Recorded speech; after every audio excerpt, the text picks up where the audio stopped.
Hey, if you've ever thought, my ads, they just stop working, well, you're probably wrong. Ads really don't just stop working. They're telling you something. And the question is what are they telling you? Seven-figure coaches, they know exactly how to figure that out and they don't panic. So let's look at what they're doing instead.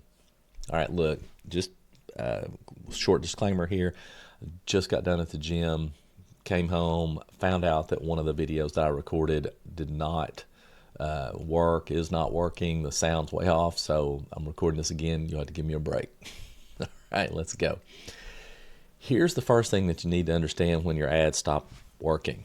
I'll quit doing the quotations too. That gets annoying. When ads stop performing, it's rarely because it's the platform, because a lot of people think that's what it is. It's almost always one of three things, and that's ad fatigue, which just means creative fatigue.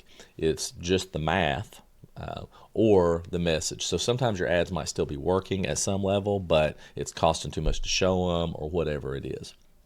So before I get way off the deep end and get too far into this, you need to know that I'm not saying it can't be the ad. The ad could be the issue, but it could also be other things like your offer, the funnel. It could be the audience. In other words, the ad might be fine, but it's the audience that you're showing it to is fatigued, or Facebook is not showing it any longer to the perfect audience for you. That happens all the time. So you have to be willing to look at all of those things.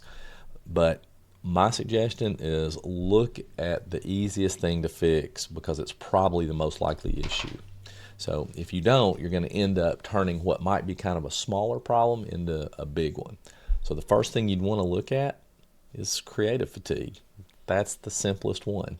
And I'll tell you this, I have ads that have been running for multiple years without, stopping. So it is possible to find ads that do that. People that tell you that you can't, that's just not true. You absolutely can. You just have to pay attention to the numbers, like with everything else. So it doesn't really matter how big your audience is. In other words, even if you have a massive size audience, you can have creative fatigue though. And sooner or later, people are going to see it too many times. It's just going to quit working. On top of that, Meta tends to favor new creative over old, even if that hasn't always been the case. And what I mean by that is, back in the day, Meta would really reward you if you left an ad running for a very long period of time, as long as it was getting good engagement and the metrics looked good. So they would reward you for that. But now it's more like TikTok, where they favor new creative. That's all I'm really saying. So most ad gurus out there, and I kind of get this, but they're going to tell you to analyze the creative. In other words, figure out what your click-through rate is, what your cost per thousand impressions, and blah blah blah, to do all that stuff to figure out why your ad isn't working. What I'd rather do is kind of give you a shortcut. So the first thing is, and this is kind of the down and dirty way if you're short on time and you really hate living in the ads manager, is do this. Duplicate your campaign and start it over and see what happens. I'm telling you, a lot of times this will fix it, at least temporarily. And what that allows you to do is it will allow you to give you time to create more creative, if that makes sense, right? So just take your existing campaign, check it, click duplicate, and start it over, and turn your existing campaign off and see what happens. Now, it doesn't mean it's a cure-all, but more often than not, it does work. Why you do that is you want to go ahead and create two new ads that are very similar to the original one that you did, but you want to do them with different angles or hooks.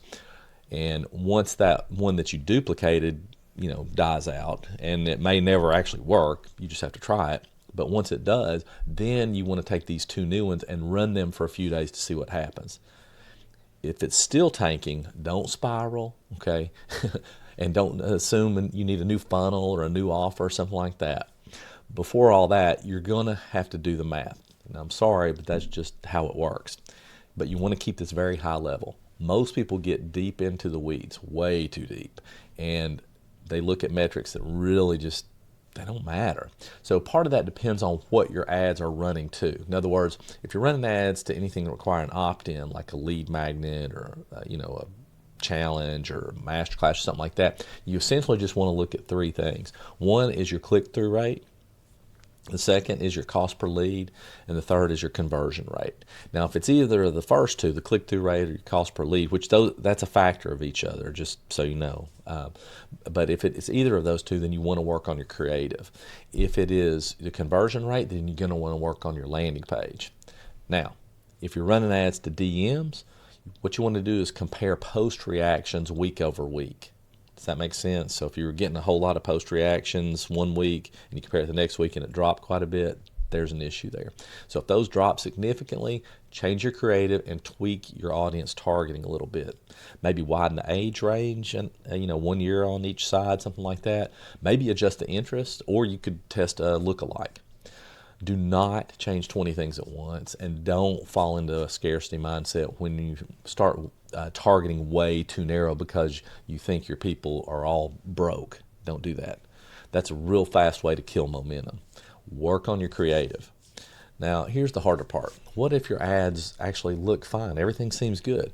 Then you may have a message or a process mismatch. Things don't work forever. They just don't. Markets shift, awareness changes, pain points evolve.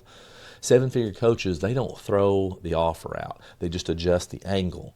Same solution, different entry point. And they test new hooks a lot, or maybe a slightly different process, but they don't revamp everything. And this is the biggest thing. They expect these things to happen. So they plan for these creative refreshes. They budget for testing, and they don't emotionally attach to one winning ad. So I have a client, and I had a client actually, and she was extremely smart, PhD, very, very good, knew her stuff, still knows her stuff. And we figured out this one ad that worked, and it just worked great.